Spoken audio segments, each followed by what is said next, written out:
Thanks for joining us for another edition of An Hour to Kill. I'm Jason, and joining me today is Paul Hong, arguably the most successful foreign restaurateur in Korea.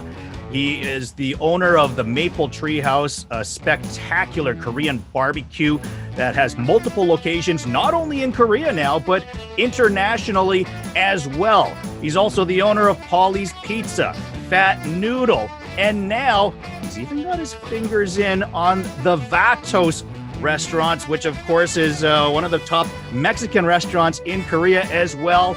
But it all started with Holy Chow. Paul was a founder of the Holy Chow restaurant and eventually chain. Paul, thank you so much for joining us today. I know how busy you must be with all these different businesses that you've got going. Thank you, Jason, for having me on the show. Great to be here, and thank you for the intro. I don't know if I deserve all that, but well, I think the accolades speak for themselves. You've obviously done a very good job of everything that you've been involved with in Korea. Let's go back to the very beginning, just so we can get an understanding of how this all started off.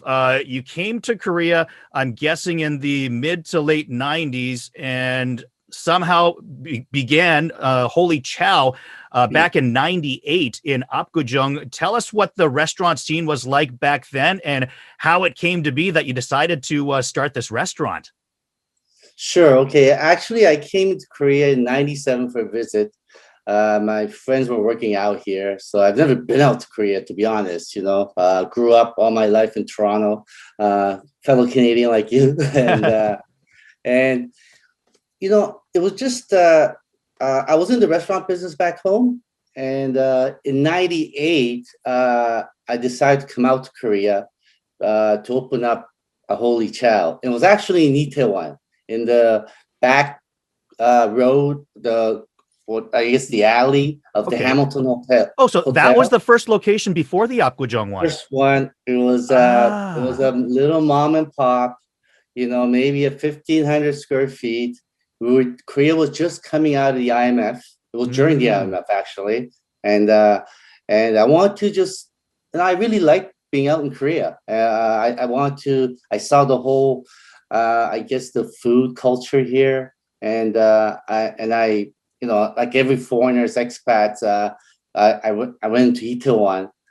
And because I really didn't know whether Chinese food, American or Canadian Chinese food would work in Korea. So I decided, okay, I'll come out here for 3 years, maybe, and then just see how this goes. And I started back there back in 98. Well, what? Now that you mentioned that, I mean, that must have been really ballsy to want to begin a new business right after or during the financial crisis. I mean, you must have had some reservations because of what the landscape of Korea and Seoul was at the time.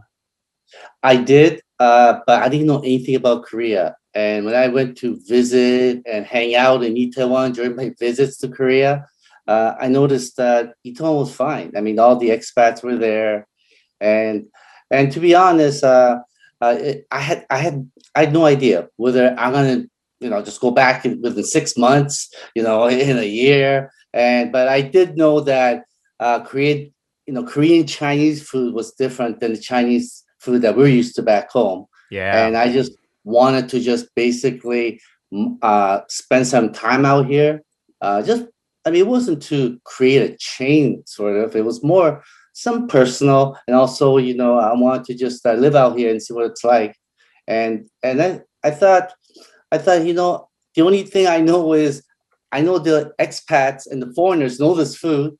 And then there was a lot of US based people there. And I thought, okay, they're going to know their fried rice and the chow meins, right? So I just took my chances and came out here. And I couldn't even afford, even though it was IMF, Korea is very expensive to start a restaurant. Yes. Not just the capital costs of the restaurant, but also you have the whole key deposit system that we never had back home. So it was a challenge for just to create some money and just to register a business as a foreigner back in '98 was almost impossible, Hmm. and there were a lot of different challenges back then. But I wanted to just come and try it, and I had my chefs from back home. We just came out here and just opened up a little mom and pop at the back of the alley. Oh, so you brought Um, a team of people with you. I brought two of my chefs from Toronto, Chinese guys that I've been working for a long time, and we came out together to start this out. Hmm. Do you Yeah. remember how much you had to invest total in order to get that first shop off the ground? And, how difficult was that to get that first initial amount? Yeah, first of all, I remember exactly. It was I had to. He wanted 100 million won, but I brought him down to 50 million. I think that IMF sort of helped there, Mm. and You're talking about the building rent. the building deposit, key Oh, deposit, the and deposit. then I Okay. had to put another. So I would say the whole thing cost me 150 million won to start. Back in But 98. you're right, with like used equipment, used furniture, and used everything. It Yeah. wasn't. So I would say 50 million for the key deposit, and I had to pay another 100 million won to get the restaurant renovated and things like that. And then I think the rent was back then. It wasn't too bad. It was like 2 million won per month. Hmm. You know, Was which that was that a first floor location? first floor was actually it's right beside I guess it used to be Three Alley Pie. I think it's Sam Ryan's now. It was like one door down from Yeah. there. Okay. Hmm.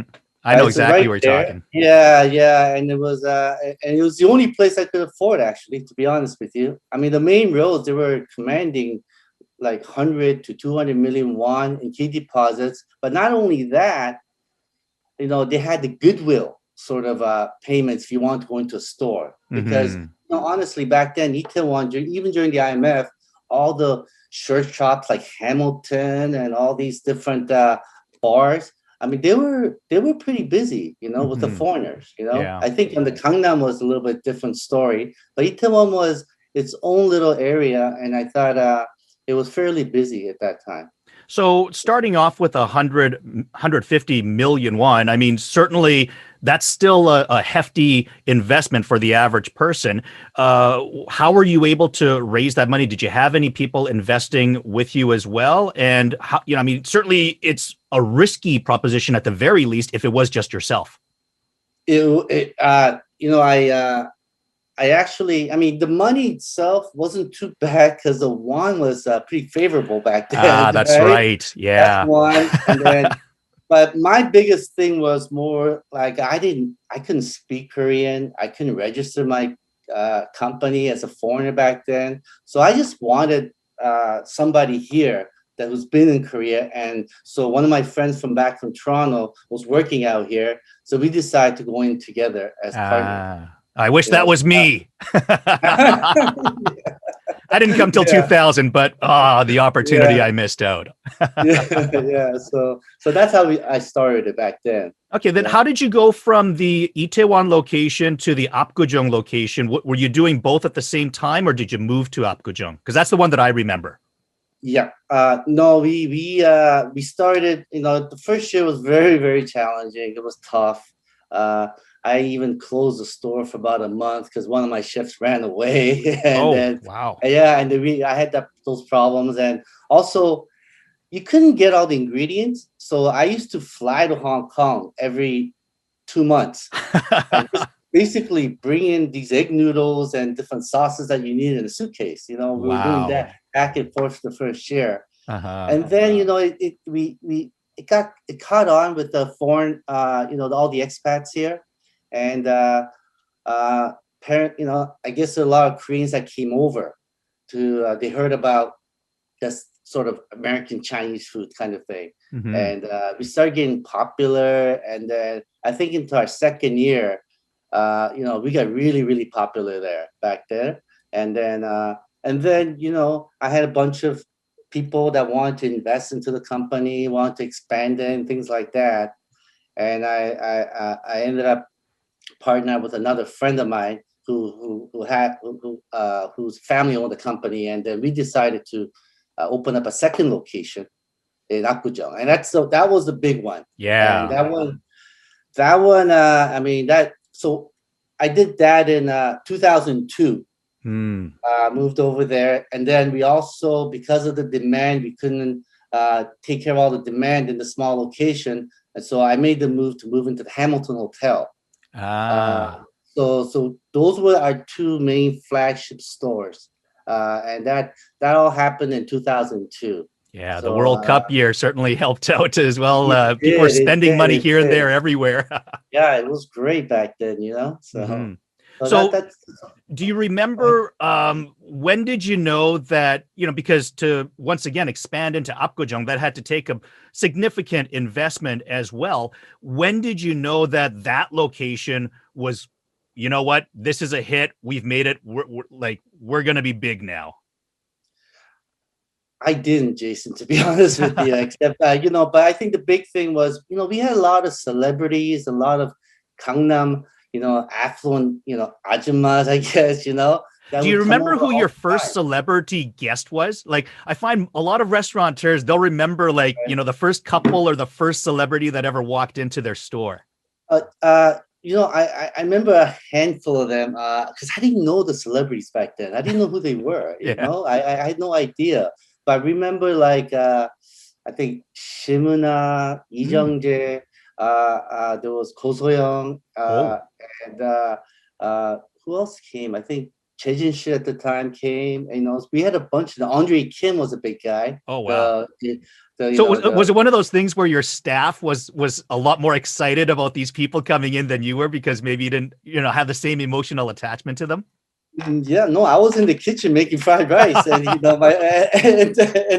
my my workers would, they'd be all, back there talking away, and I had no idea who they were, and they were going, "Do you know who that is? You know who that is?" They were getting autographs and things like that, So it was kind of cool, And then Hmm. the only people I recognized was my friend used to work at Nike, and he brought Paul Pierce. Oh, wow. So Paul Pierce was in the house, so I was more excited about that.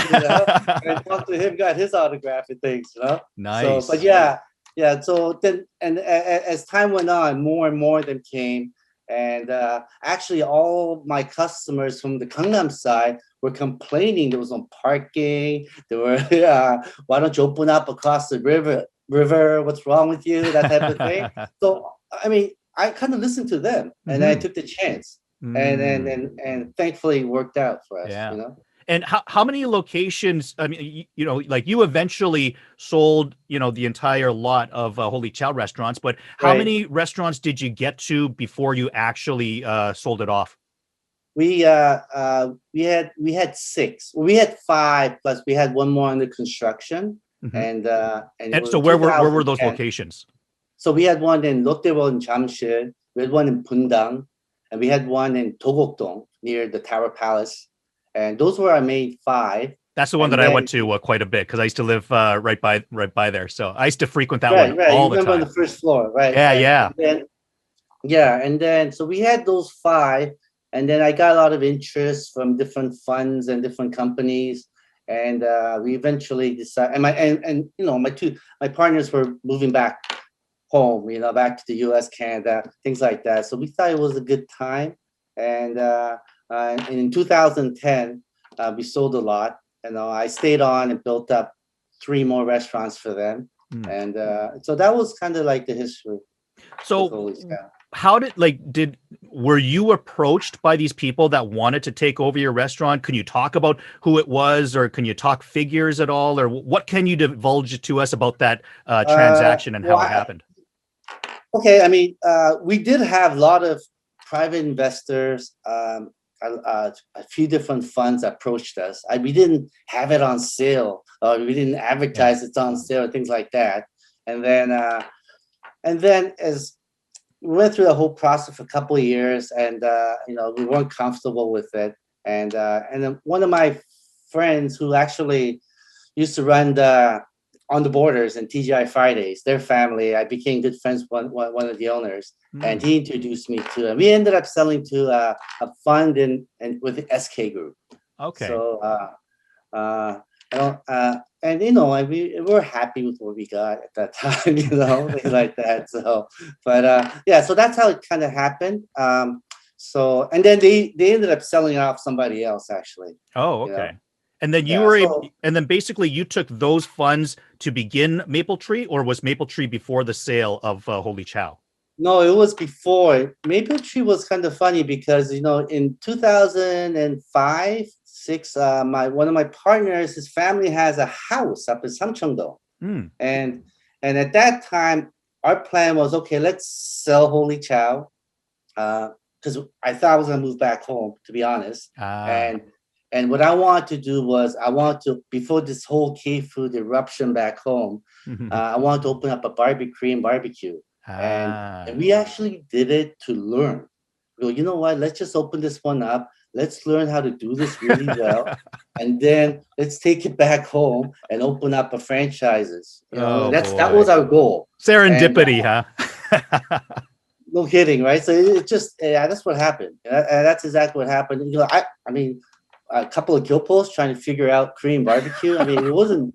We weren't trying to. I mean, it's the most competitive market, you know, Yeah. restaurant market here. Hmm. And you know, what do we know? And so we just wanted to learn. So we just went on for 2 years researching every like Korean barbecue, kogi chips everywhere, you know, just to figure out all the strengths and weaknesses and things like that. And then we opened it up to and we marketed to the expats, the foreigners, you know, because a lot of them were complaining about, you know, the sort of I guess the atmosphere back then in the Korean barbecue scene where Yeah, you that's had to sit right. on the It's floor. either grungy or it's ridiculously expensive.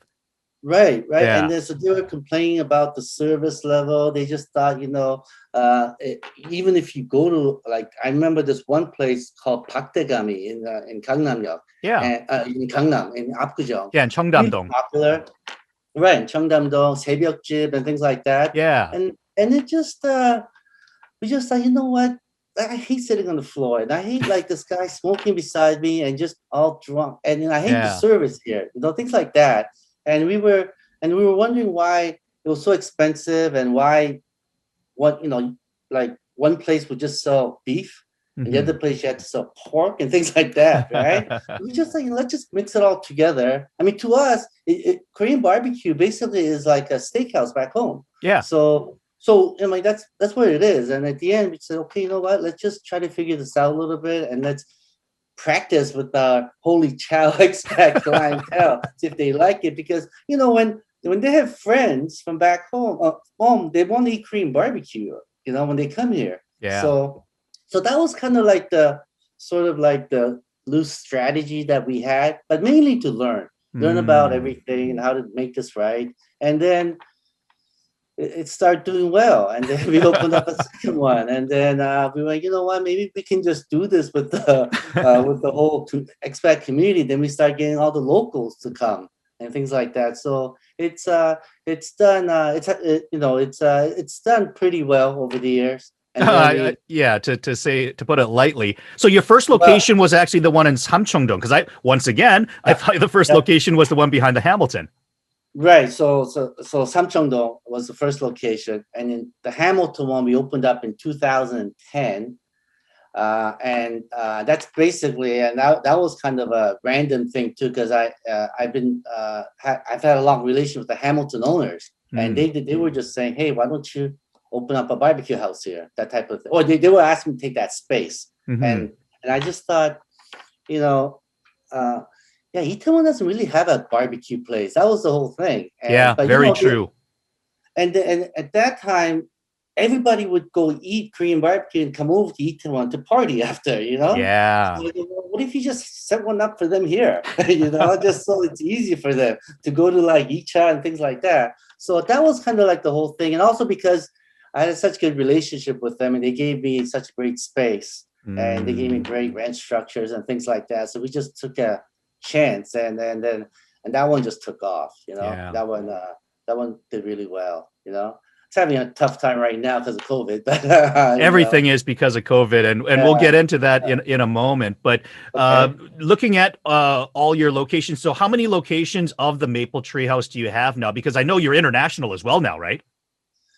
Right. So we have three locally. We have the other ones in Gangnam-yeok, Mm. right? And then we have one in Taiwan, and we have another one in the Philippines that we started. So we started these about 3, 4 years ago, and then we have another one opening in the Philippines next year, Mm. but it's been kind of delayed because of COVID. Yeah. And so that's we have about six altogether. Three of So them will be like. you have three in Korea. What made you decide that you want to suddenly open a couple abroad rather than expanding more of them in Seoul or other parts of Korea? Well, in terms of like the barbecue business here is very competitive. It's Yeah. everywhere. And Mhm. so our whole sort of strategy wasn't to open up like 10, 12 of them across, this city. We want just kind of have a sort of a niche sort of restaurant. Just so we wanted to open up 3 to 4 at the most. And then we were getting calls from different like people from the US. We had people calling from Southeast Asia. So it wasn't like, hey, let's just go to the Taiwan and open this up. It wasn't even like that. So they Ah. would, they would visit Korea, and especially the one Itaewon was very, very, tourist dependent. A lot of the tourists just came there, and so a lot of them started inquiring about wanting to have one. So I mean, I must have had at least 20 different offers or interests from Mhm. different countries. So that's how we kind of started it. And then so we made some deals with a group in the Philippines and one in Taiwan, So I so it mean, wasn't planned that you've way. been used to getting offers when you're, with Holy Chow, you're getting offers Mhm. with Maple Tree House, who knows what else. But when does casual conversation with people suddenly become, oh, wait a minute, I should start to take this seriously, where you actually consider, what some of these offers that are coming in? Well, yeah, that's a good question because I mean, you never know really at the end, and a lot of them are just interests. Yeah. They're not too serious and things like that. And then when you kind of send them hold the MOU and when you when you ask them to put the money down, that's when the decision happens. Yeah. Usually when the money comes into play, that's when you know whether they're gonna actually do it or not, things like that, right? So, Mhm. but I mean, I think uh, we had a lot of offers, a lot of serious offers that came, and and when they come and visit you, they fly in to see you. That's when you kind of know, okay, maybe this group is a little serious and things like that. Mhm. So I think there's so many different things, and every case was a little bit different. I've gone deep with several groups to just have not work out, Yeah. things like that. So I mean that, but I mean, if you can just get one out of maybe 10 or 15 different interests, I mean, I think you're doing well. Yeah. So And how often or at all do you have to travel to those places to kind of make sure that quality control is upheld, or is it more of like a franchise where they're taking care of everything once you kind of sign them away?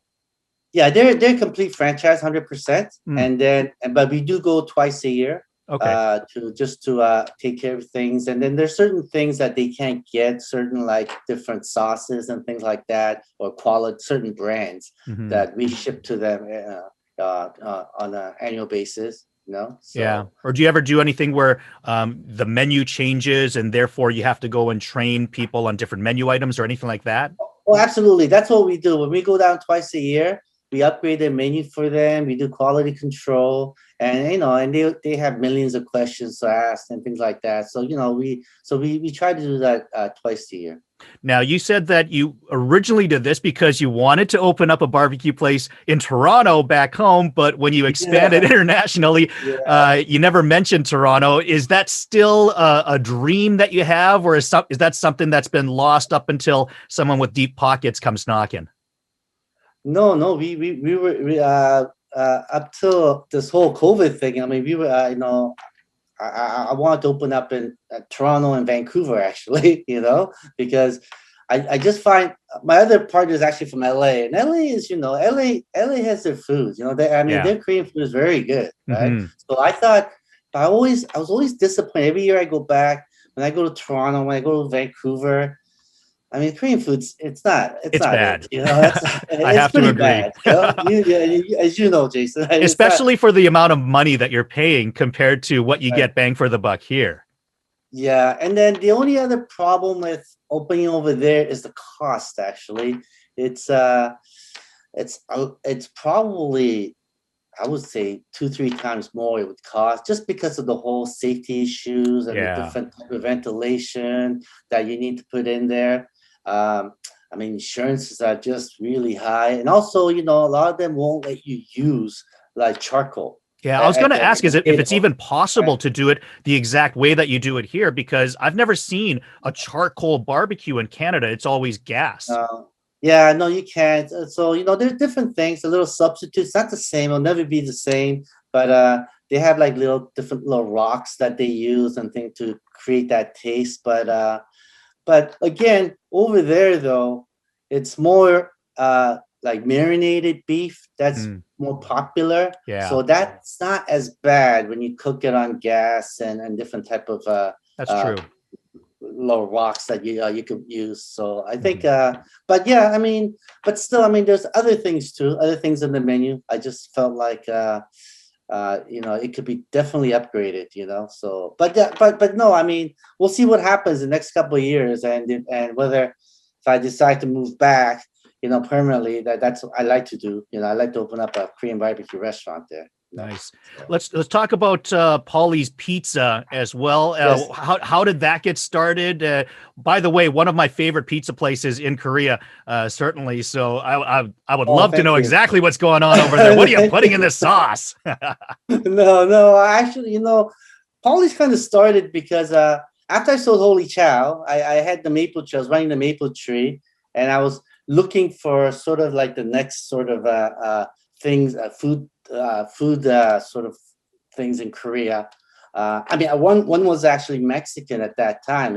Even before like Vatos and those guys came in, I was, we actually had a Mexican concept that we were gonna try. But at the Mm, time, I was a little overloaded with other things, so we decided to put that in the back burner, and then other teams came in.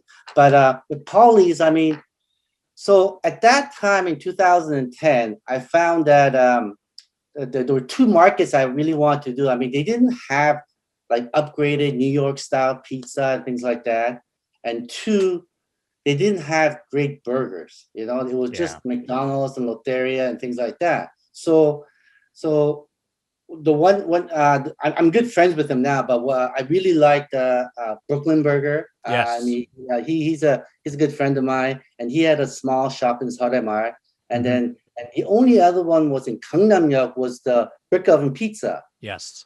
And my partner Dan at Polly's Pizza, he was a partner there. He actually worked there, and Mm, so I just approached both of them. I just felt like, the pizza game and the hamburger game. Krusty Burger used to kind of do that, but yeah. they kind of went bankrupt, and Hmm. I wasn't very impressed with their food anyway for the It was price good for point. the time. Like at that time, Krause Exactly, Burger was good, but then the right, whole game got upgraded shortly after that. And Brooklyn, exactly. yeah, Brooklyn really raised the floor. And because They of, did, them raising the floor, essentially Krause Burger got flooded because they couldn't keep up right. the on the floor. But Yeah, yeah, but yeah, pizza, yeah. yeah, I mean, with Polly's, I mean, with Brick Oven and Polly's, I mean, it really did seem like that was the floor being raised in the pizza game. Yes, yes, yes. And I used to visit the store there, and I liked the pizza. That was Mhm. it. I didn't like anything else in there. I didn't like, where they set up. I didn't like the prices that we're charging. All those different things. And so I approached both of them. The Mhm. owners, and through a long story, it ended up. I actually didn't make the deal with either one of them at that time, but my partner I guess he came out and he asked me to join him, and so we created this Paulie's Pizza, and just try to kind of brand it a little bit, make it a little bit different. So that was it. I mean, it was just I just felt like that was the best pizza and that was the best burger at the time. And I know I've been in their shoes, so I wanted to just approach them and see if they were interested in doing business together.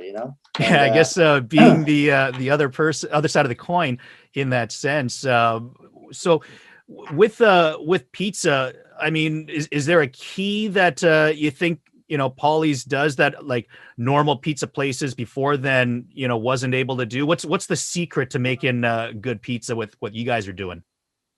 Well, the main thing is ingredients. I mean, it's like Papa John says, better ingredients, better pizza, right? And so we just we import everything from the U.S. from the California to the tomatoes and all the flour. It's all imported. So we bring in a few containers all the time throughout the year. I mean, you can get like local flour and things like that, but it's not the same. And so that's the main thing. And then I think the second thing was we wanted to put it into locations where it's very accessible for the Koreans. And then I think and then we I lowered the price quite a bit because I mean honestly pizza is not that expensive to make. And, I'm sure Brick Oven was happy about that. Yeah. No, I don't think he likes me too much. So, but anyway, yeah. So it was kind of I just took my experience and my learnings from my stay in Korea in the restaurant business, and so I mean that was it. I mean, try to price this right and get the best ingredients possible. That was the whole thing. And of course, I mean, location is so crucial. I mean, location is everything. So that's what we try to do with that. And nothing, no secret. I mean, like for example, like our oven. I mean, like most pizzas, it has to be about 600 to maybe 700 degrees. I Which mean, Korean ovens don't do. No, and then, like the ones you see, the deliverable Domino's and things like that. I mean, they're cooked about 350 degrees. So, but the New York, so we import we custom make our ovens. And we bring it in. Right? I mean, so that's a challenge itself. But I mean, so we just decided to everything from ingredients, we just replicate everything. I mean, we don't have the New York water like a lot of those guys claim is important, but I mean, aside from that, we just try to do everything just the way they do it back then, and plus, my partner Dan, he's a great pizza maker too. So, So how many Paulie's locations are there right now? We have 4. And we're gonna probably expand more. Our whole, and we have one in Taiwan.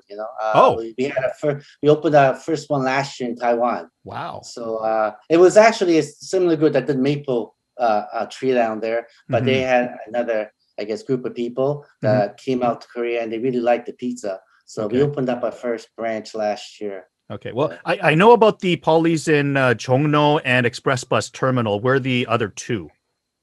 Also, so the other one's in Incheon Paradise Hotel, in the Paradise City Hotel. I mean, we have one in D Tower, which is in Gwanghwamun. And the other one is in Parnas Mall, well, the COEX, actually. Oh, okay. That's our biggest one there. So nice. Yeah, well, certainly, good to know, because if I'm in the area, it's definitely good to get a slice. Good to know. Let's talk about Fat Noodle.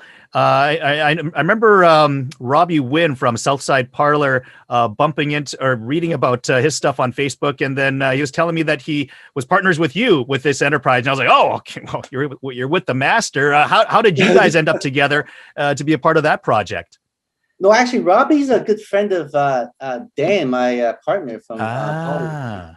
They're really good friends. Okay. So we were gonna kind of do this Chinese, Vietnamese sort of like a restaurant.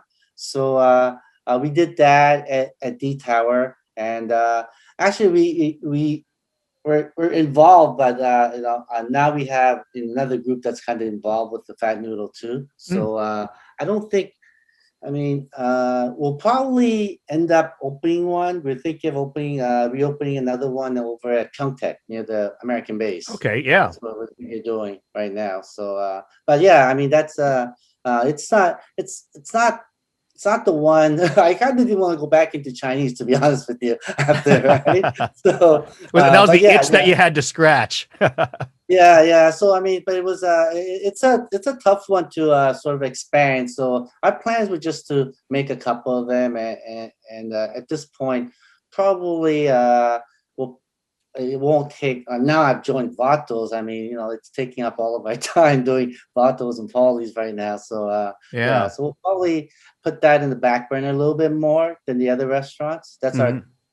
plan at this point. So And that was my next question. Actually, was I had no idea that you were involved with yeah, Vatos until you mentioned it yeah. during my research. But I mean, that's just crazy. No, I How did yeah. that come to be?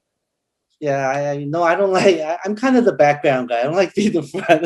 But anyway, no, I mean the founders. I mean, I've known this since they opened in Itaewon, Mhm. and And you and did mention that you wanted to do Mexican before. So, right. I mean, was this something where they had all like, did you have a relationship with them where they had always known that, there's this possibility that we can bring Paul into the mix? Or how exactly did the whole thing come to be that you got involved with them? No, Or, in the beginning, I just they came and I just tried to help them out a little bit, in Itaewon and opening the restaurant, and so I used to bring them to Holy Chow, and I helped both of them. Joan and Kenny were the original founders. So it wasn't I wasn't interested in like telling them open I want to invest into this thing. It wasn't anything like that. And plus they didn't need me. They did so they did so yeah. well. They didn't need me. So but no, I just it was more like fellow Kyopos doing restaurants. It was so we've always had a relationship, and I've known them over the years. But I was kind of busy with my stuff, and they were really busy with everything. So yeah, I mean, it wasn't.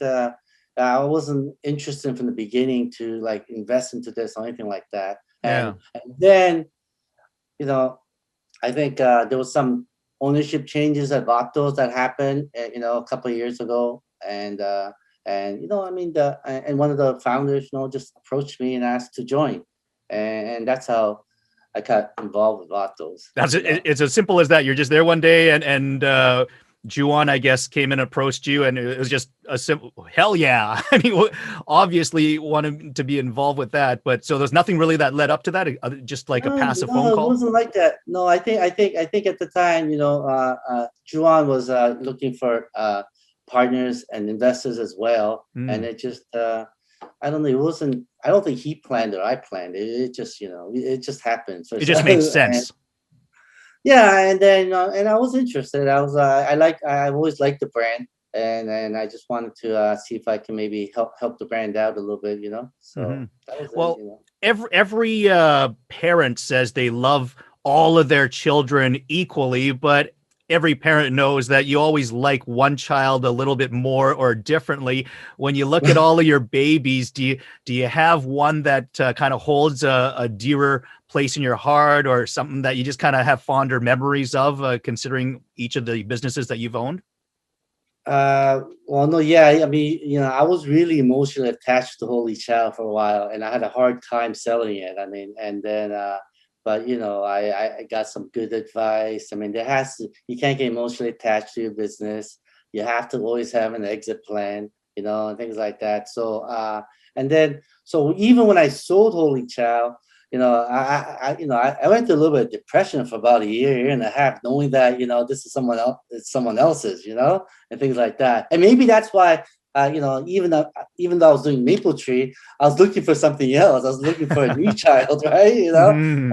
But yeah, I mean, yeah. So you get through that. I mean, I don't think I love Polly's more than I love Maple Tree and things like that. And even like Vatos, I'm being very attached to it as well. So for now, I mean, I love them all equally, to be honest, But at the same time, you know, uh, if I had an opportunity, yeah, I would exit. I would sell them off, and things like, I mean, to be honest, so, but yeah, no, What's a normal day like for you now? Like, I'm guessing that you're not the guy in the kitchen cooking anymore. You seem like you're more of a restaurateur. What would be right. like a normal day for you? I mean, usually, usually I try to go visit one of the branches all the time to meet with the GMs. I mean, but I'm at the head office most of the time as well, just looking over the whole financial things, and but I try to visit the restaurants as much as possible, just to I think I mean, I think at this point, instead of making food or serving, customers, I'm more of an asset to the company, try to help grow this company, and I think that's basically growing your employees. I mean, which is a key thing, and make sure that you don't mess up the money part. Hmm. That's the most important thing. I mean, and we see this throughout COVID and things like that.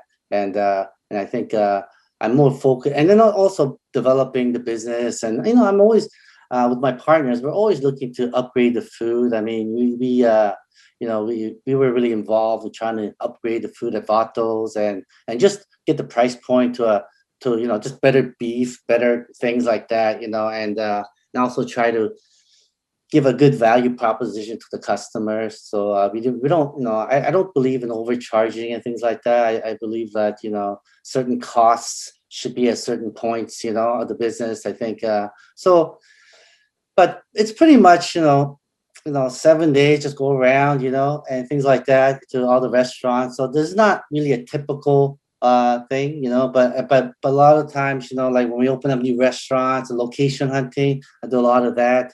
We're opening up a big project in the Pyeongtaek Army Base. We started construction actually, so we just started that last week. So I'll probably be down there a lot, which is Nice.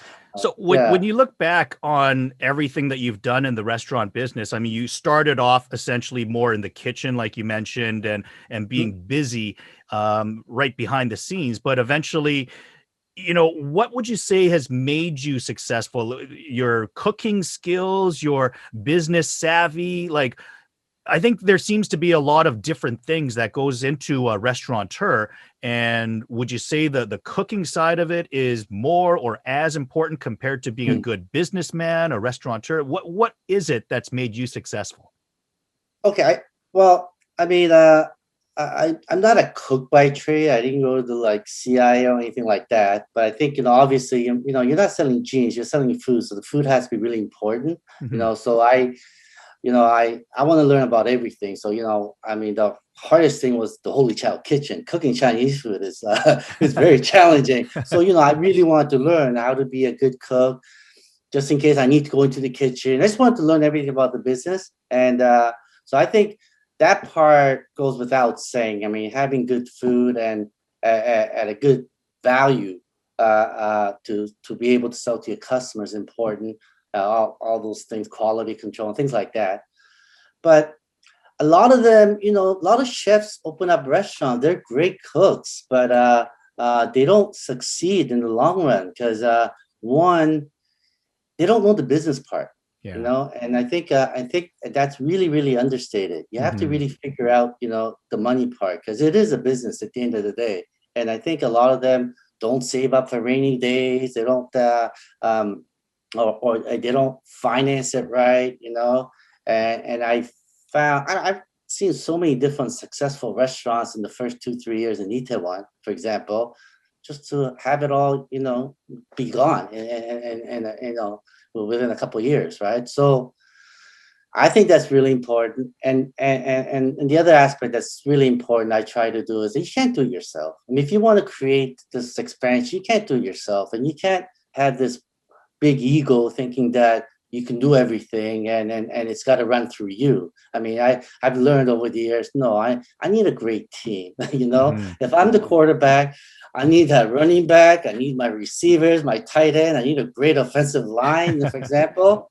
So I try to focus on that, and try to grow people. And that's really the hardest part of the business I've felt over the years, to be able to grow a team that's loyal to you, and then also be able to, reward them, in a certain way so that they're happy, right? So Mhm. I think those three, I mean, it starts with the food, but afterwards, the other two are really, really, really important, and that's I've learned over the years, uh, and I think, and that's probably the most challenging thing, trying to get a great team together. I guess especially with Korea, like you mentioned, you can have a chef that's a really good cook.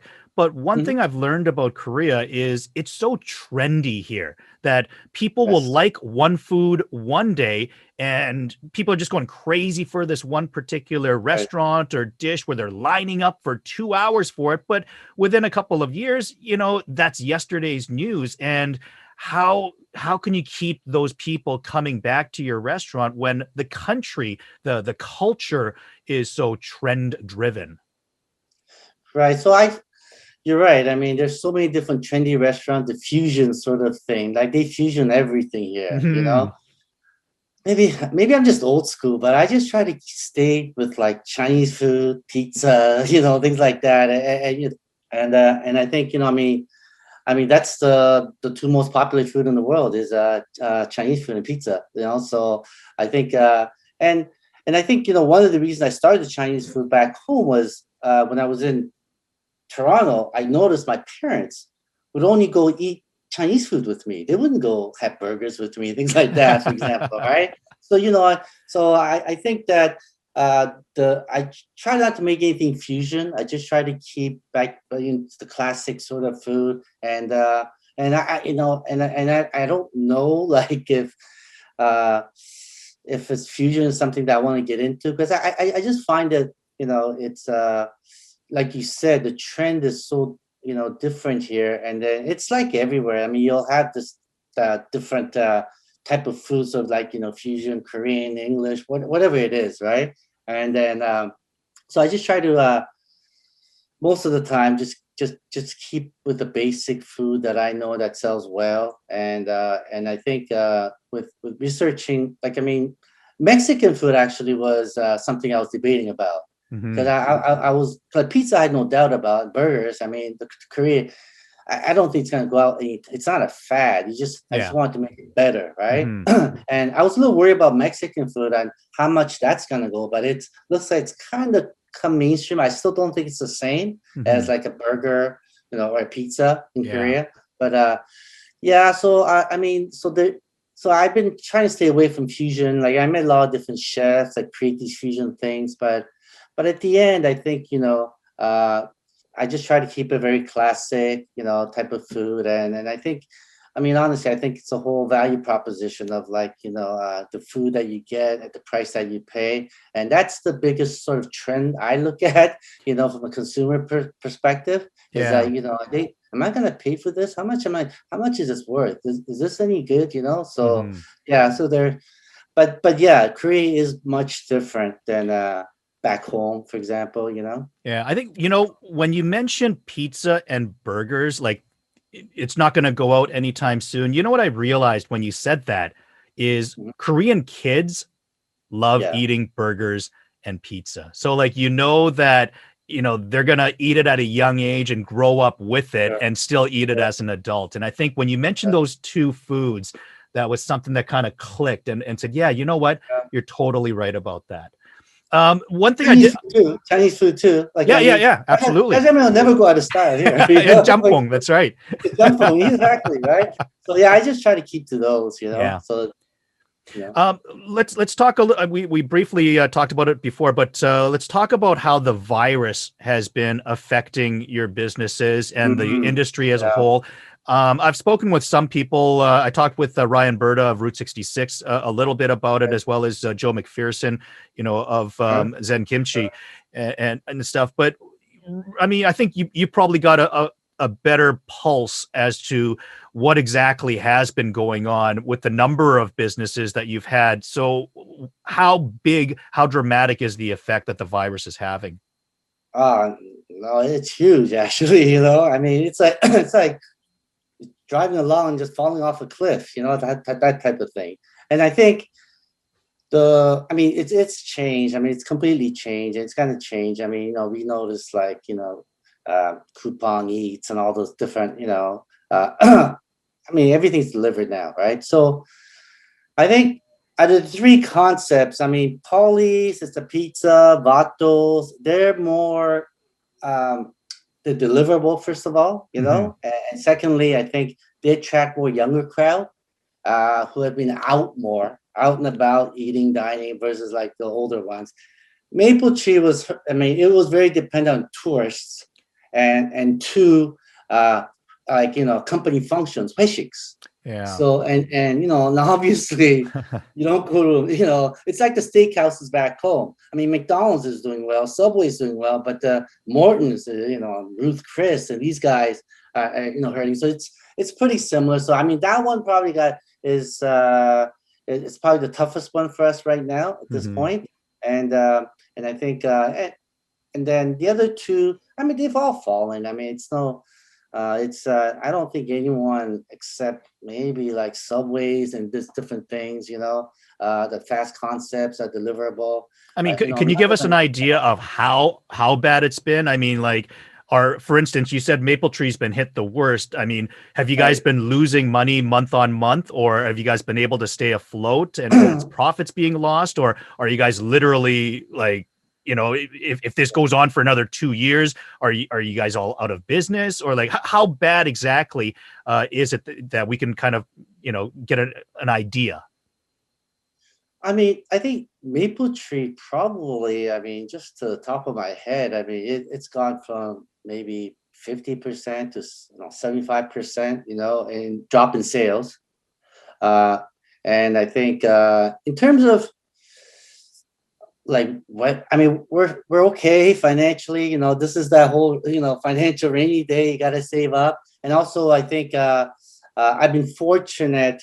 The first half of last year we lost a lot of money, but the second half the landlords have really helped me to Ah. adjust. So at this Mhm. point, we're pretty much even. I wouldn't say we're making money, but we're not bleeding any money anymore, and that's Mhm. the big adjustment I had to make last year.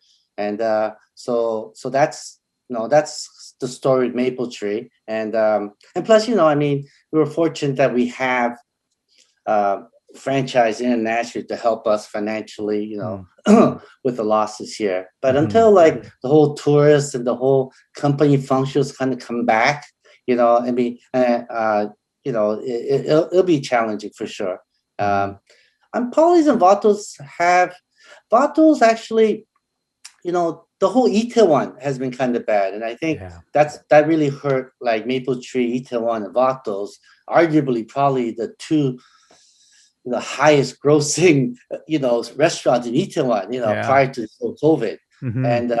and I think we've taken quite a bit of hit there. Yeah. But I I, think, but I was shocked to see Linus, being on GoFundMe, like basically saying that he's going to go out of business if he's not funded through yeah, internet aid. So, I mean, to see that, I mean, one of the things that I thought about was, I wonder like how bad it's getting with you guys as well, and if those, because you kind of think, like you said, like Vatos, Linus's, Maple Tree, you think of certain restaurants in the Itaewon area as pillars of the sure. neighborhood, and you almost wonder, I mean, if these pillars fall, then are people going to completely have nowhere to go in the neighborhood in the future? Right. So no, I did see that with Linus on the GoFund. That's unfortunate. I hope it works out well for him. Um, yeah, I mean, Vatos is actually starting to come back a little bit. I think it was okay because Vatos relied a lot more on the younger sort of customers base, Hmm. and then, but I think it wasn't just COVID. I think with Vatos as well because of the U.S. base moving down to Pyeongtaek. I think that had a little bit of effect. You know. And I think then we had that whole nightclub last May, Yeah. that whole thing that happened, right? Hmm. So it was struggling. It's been, and it's no no just straight, it's been tough. But I think also my partner Joan's done a really good job with negotiating with the landlord, and they've helped us out quite a bit. So I mean, that's all you could do right now at this point. Just try to tread water and just wait till this COVID just it ends, and Yeah. to come back. But I have no doubts that it'll come back. I Mhm. think. But the Itaewon area as a whole had been declining, it seems, compared to its peak, let's say like 4 or 5 years ago. Can that be attributed simply to the army base leaving, or do you see, even though the base is left, do you see possibilities of Itaewon being revived? Because there seems to be a lot of development there, a lot of construction and stuff. So, I Sure, mean, it, sure. it seems like it can go one of two ways, like, either get a lot better or a lot worse. Yeah, so Itaewon's funny because when I started in '98 in Itaewon, it was a kind of rough neighborhood. I didn't Yeah. know at that time. It was just GIs everywhere. You see fights breaking out. I mean, I was actually, the whole Burger King thing that thing that happened. Yeah. I mean, I was right there at that time, and then but it also relies a lot on tourists. And a lot of it's like Roppongi, Lang Kai Fong, it's kind of like Mm, that area, and yeah. so I think, and then, I mean, you're right, like 4 or 5 years ago, I think it was the peak, and the Koreans start coming over, Yeah. the Koreans, and then, so that just, it just really blew up Itaewon, I think, right? I think the base, it's got some effect to it, but a lot of them still come up for the weekend because Mm. I don't think they like getting stuck down in Pyeongtaek the whole time. So you notice a lot of them up at Vatos on the weekend, Yeah. things like that. So, but and but I think maybe Vatos, but Maplechee didn't really depend that much on the U.S. base. It was more the tourists and the locals and a lot of expat the company functions. So I don't think that's going to affect it that much. But of course, I mean, there's less tourists there. There's less. The U.S. base not there, so it's affected a little bit. I mean, it's kind of like home there right now. There's just kids there. Hmm. And I found it's kind of sad, but you see a lot of more bars opening and more restaurants closing. So I don't like that trend. And like Hmm. you said, I guess it's kind of going through some type of gentrification, maybe with the new buildings. And I'm not, and I don't think it's a bad thing if more companies coming to the area and things like that. Because I mean, you still gonna need restaurants to support them. So, but I like to see more of a.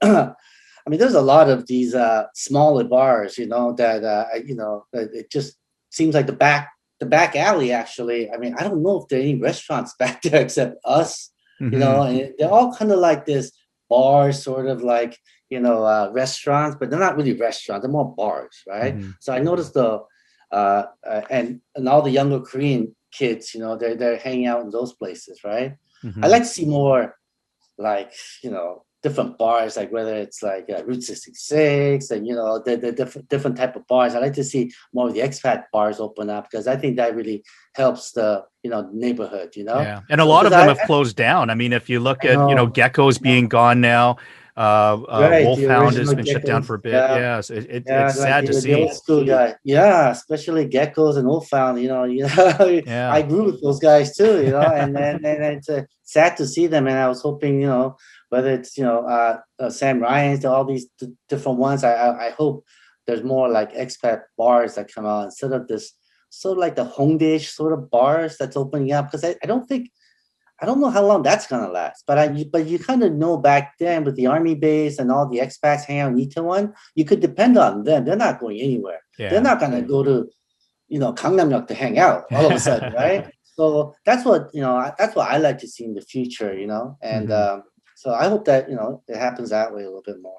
Let's say, let's imagine that there's a group of, let's say, two or three people that are like English teachers. They've been teaching English in Korea for like 5, 10 years, and they've, managed to build up some money, and they want to open up a restaurant somewhere in Korea or somewhere in Seoul. What sort of advice would you give to them in terms of location or food type, or how much money that you should, get together to be able to give yourself a legitimate shot at success? Okay, well, I mean, just like any other business, right? I think the biggest pitfall in the beginning is, most businesses are undercapitalized. You have to have enough capital, just to ensure. I mean, I'm not talking about just opening up the restaurant. It takes a while, at least a year, to build up the restaurant. So I think that's the one thing I would say, that you should make sure you're not doing this with your last buck, right? You should have enough money so that you can run a whole year with some reasonable losses and be able to survive. Um, in terms of type of food, I mean I don't know. I mean that depends, right? Now I would stay away from trendy type of food. Just like, do you Like remember the churros. whole churro, gute Hambach, the hamburger steak? I mean, no, come on, you guys, and then so I would try to stay a little more towards something that's been more stable, and I think, whether it's a kebab or Chinese food or anything like that. I think I mean, I think you depending, and also depending where you want to put it. It really depends, right? But I think the most important thing is to not to get trendy with the food, and try to uh, do something that's hot right now and things like that. A lot of them focus on interior. I think bars, it's great to do that, to focus on interior for the atmosphere. But I think the restaurants more. I mean, there's so many successful Korean restaurants that's like a hole in the wall, So I think you should take a page out of their playbook and then go, hey, so and location, I can't emphasize enough the location. I've put in the same restaurant in bad locations, and then it just, I messed up. I didn't think about the whole customer base. I would really, really think about the 7-day market, customer, like your market. Think about someone that comes here on a Monday afternoon is different than someone that's a Friday night, Saturday night, for example. And I don't think they analyze that very well, So like, I mean, for example, for D Tower, where we're there, I'm just trying to figure out, okay, for 5 days, we're just gonna bang out because everybody's upstairs. They need to eat lunch and things like that, right? And then you think about, but most of them are not that busy on the weekends. These office buildings, for example, So you have to kind of balance and see. And some of them are like Itaewon. It's not busy Monday, Tuesday, Wednesday, but it starts picking up Thursday, Friday, Saturday. So I think you have to kind of look at your concept, your location, where you're gonna go in, and kind of think about, like, how do I generate 7-day revenue, and what kind of revenue am I going to generate on a Monday versus a Saturday, that type of thing. So I try to really analyze that part of it, and I mean, there's only a handful of areas that have what I call a 7-day market, like the COEX at Parnas, for example, like an IFC mall, where you have the whole weekday crowd with all the the company people. Then the weekends you have shopping, so you have thing. But again, they're very expensive over there, right? Yeah. So yeah. So what do you think is a minimum amount of money that you should pool together to launch a restaurant?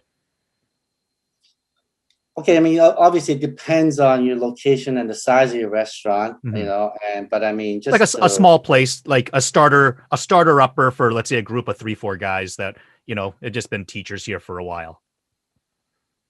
I think that it's, if you want to, let's say you do like a Oshipyeong, maybe something 1,500 to 2,000 square feet, like a smaller one. I think I mean, depends how you want your interior. But I would say, least budget like 150 million to 200 million for that type of restaurant, to build out the operating funds that you're gonna need, right? And then you have to, and the other big key part of the thing is the key deposit for the building. So that makes it very. It's not like paying first and last month rent like back home. The key deposit makes it very challenging, in terms of the the upfront cost to build a restaurant. So, but I mean, I would think that if you just have like eat off 100 million and you want to just do all these things yourself, I mean, you can do that, but I mean, at the end of the day, I mean, you basically, you get what you pay for, right? So Yeah. and that's why everything hinges on the location as well. I mean, are you gonna pay 5 million won more rent over here, versus like, it's cheaper is not always better. You have to think about your top line, whether this revenue, how much revenue can you generate. So it's all relative, I think, but Mhm. there's nothing more important than sales. Anybody will tell you that, right? Yeah. So, and I think that's, but I would think, minimum you would need just a small one. I would say like 150 million. That's what I'm thinking, right? Mhm. Because even the basic interior costs you about 2 million to 2.5 million per pyong. So, Yeah. I mean, so if you just do the math and do a 50 pyong place, I mean, you're looking at, for sure, like 100 to 125 million just on basic interior, things like that. If And then people have, let's say, like an idea or a good concept or good food, but they don't have the money, is there a way to get that money? Yeah, the starters, it's really tough. The banks are really, really tough here. Mhm. They're not gonna give, especially now. It's even impossible to get any money from the banks. Yeah. But I think, Or they're like I angel mean, investors out there. Like, is there are people, but I mean, with that, you just have to have a really good plan. But there are a lot of angel investors. I meet a lot of them, and things like that. And then I think, that's something, you know, I mean, every case is different, right? Yeah. Every case is different. So I think, but definitely, I mean, I did the same thing with Holy Chow. I want to open up the big one in Apgujeong, but I mean, it was 500 million for the key deposit of Five the hundred location. million? Yeah, it was 500 million. So half That a was million dollars, basically. $500,000 Oh, and that for was the just the key key. deposit. The Apgujeong, the one you went in 2002, that Yeah. was 500 million, and Wow. the one in Tower Palace Yeah. used to be a Perry Baguette.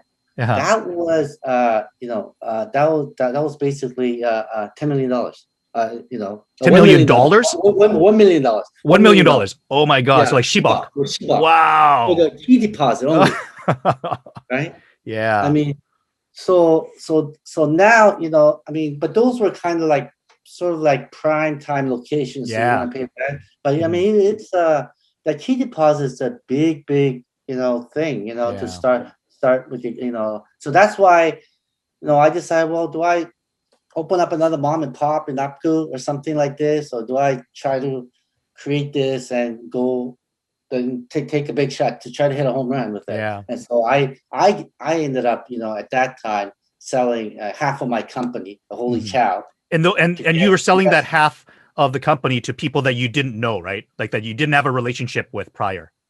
No, I didn't know, but it was someone that I met here that Okay. I played some ball with, and Mm. I didn't know their family was very wealthy, and they had Ah, so and they actually approached me to open up a restaurant for them, and okay. then but then I went back and said, hey, why don't you invest in Holy Chat? Like, I think this is something that we can go with, Mhm. So In your that's what 20 happened. Yeah. in your 20 plus years of restauranting in Korea, can you think of a biggest mistake that you've made that you've been able to learn from? Yeah, I actually, after the second Holy Child, Apgujeong Itaewon, Mhm. uh, I went to build a central kitchen system out in Ilsan. I'm thinking that I needed this factory sort of thing to distribute all my things, right? Hmm. And then I put it was one of my ex partners that sold me on it, and then so we shouldn't have been out there, but we did, and I realized, you don't need a central kitchen for like two restaurants. You don't Yeah. need, things like that. For example, I mean, it just there's so I mean, you could have built a couple more restaurants with it, and then again, the location was just ridiculous. I'm looking at all these like Nolbu and all these big sort of companies that have their factories out, outside of Seoul. So I'm kind of trying to figure that out a little bit and thinking about so I made those mistakes, but usually all the mistakes has been locations. It's been Mm. locations. It's not been anything else. uh, we put a couple of restaurants in bad locations. You just lose money, you know. And that's probably the biggest thing. I mean, it's just to figure out and do your due diligence about a certain area, and they don't do that enough. You get you really. I mean, now I just go to that area for like a month. I'll go there for eat lunch, dinner, just very basic. I mean, you get your stats from the local real estate guys, but that's not enough. You just got to go there and see what's selling, who's here, and things like that. I mean, it's very different. The consumers in Gangnam are very different than the ones in Itaewon, for example. Yeah. And price per head is different too. Like Samcheongdong, the maple tree there, it's smaller, but I mean, it's a very affluent area. So the people that come here, they don't want to eat pork. They want to eat the best beef. So they don't care about spending $100 a person. But I guess in Gangnam-yeok, our restaurant, I mean, they get very upset. All the company people, if you have, so I know they like to eat more of the pork, for example, right? So I think that's probably the biggest thing to really doing. I made a lot of mistakes. I mean, everyone's made a mistake, and I made a bunch of them too myself, and yeah, so I think I would say that there's not enough due diligence, and you just get all hyped up with your friends. Oh yeah, let's do that. It's gonna work. It's gonna kick butt and all that. And then it's all good for the first 6-7 months, and then all these other things happen. So I would say that. Would you say that? Do you ever get competitive as a restaurateur? For instance, like let's say some other Korean barbecue place, is mentioned in the Michelin Guide, and you're like, oh, our place is way better than that. Or you see other places expanding more. Like, do you get competitive as a restaurateur? As a successful restaurateur, anyways. No, I don't think I have, Jason. I mean, I don't. The Michelin Guide and all that, right? I mean, most of it you have to pay for anyway. Yeah. They make you pay for it, right? It's like advertising, They've approached me many times on it, So, oh, wow. Yeah, I mean, but it's not. It's a little bit different, It's not like in the Michelin star, right? So I think a lot of it's advertising stuff. But no, I don't think I'm overly competitive, with that. I don't try to cut through somebody. I've never been like that. I mean, I think it depends on the guy's personality, right? So but I mean, yeah, I mean, I do, I do look at the competition and I try to learn from it, improve our price points or our quality or, all those things. I just try to learn from it more than just try to, like, why are they so successful? That's the approach I take and more of, okay, how do I make ours better? And but I don't try to copy menus, for example, from another restaurant, things like that, so I don't know, maybe that's just my ego or anything, like, I'm not sure, but yeah, I just try to, I think, competition, you're going to have that everywhere. So I just try to learn from it as much as possible for my own business. Okay, and let's then talk about just your future. You said that you've got a couple other restaurants that you're currently opening. Tell us a little bit about what's in the immediate future for you. And let's say hypothetically somebody's watching this from outside of Korea and they want to invest and bring a Polly's Pizza or a Maple Tree House to their country. Let's talk about how people can get a hold of you to talk business as well as just what you're opening up in the near future. Oh, so right now, actually, we just started construction a week ago. We're opening up in the Pyeongtaek base and Yarmi base. Inside the base. Inside the base, I won one of the contracts there. Nice. So we got this. So we're opening up a Maple Tree, Polly's, and a Vatos. Oh wow! Yeah, so the Holy Trinity all in there at once. Yeah, so we just started construction last week. Wow. And so we're I mean, we really like the market in the base, and we know what's in there. And so I think that's gonna take a lot of my time for the next few months. So yeah, so we're opening up all three of the restaurants inside the base. I mean, in terms of getting franchises and things like that, I mean, yeah, just we have a franchise section in both of our Polly's and Maple Tree's websites. So I mean, we have the whole information on getting international franchises. So okay. I'll leave a link in the description below then. So if anybody wants to see that, they can take a look at the link and that'll directly go to you then.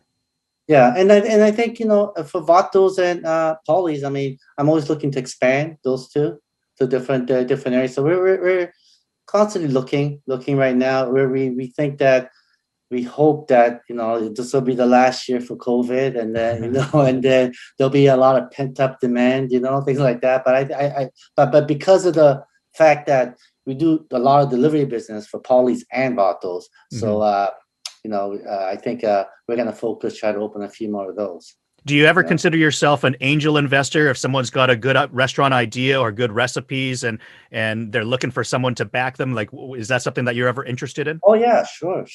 Always looking. But I think more than the concept itself, I've learned over the years to really study the person behind the concept. So I've had a few, and doesn't matter how great the concept is.